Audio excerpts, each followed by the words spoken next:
Delivery করতে আসলে যে ওষুধ দিত আগে সেই ওষুধটা এখন সাপ্লাই নাই। মুন্সিগঞ্জ জেলায় মোট 58টা ইউনিয়ন স্বাস্থ্য পরিবার কল্যাণ কেন্দ্র আছে, তার মধ্যে 3টা মোটামুটিভাবে জীর্ণশীর্ণ অবস্থায় চলে গেছে।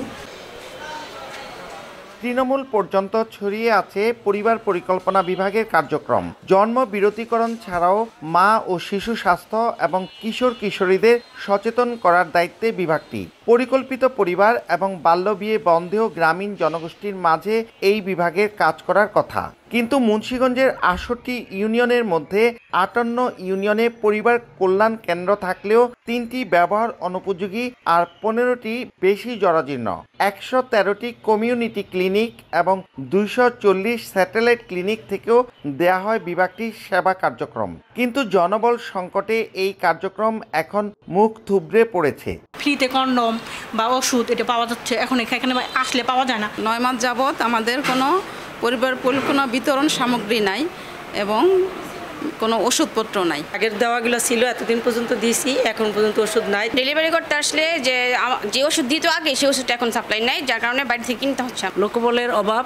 একটা FWB আমরা 2-3টা সেন্টারে কাজ করি।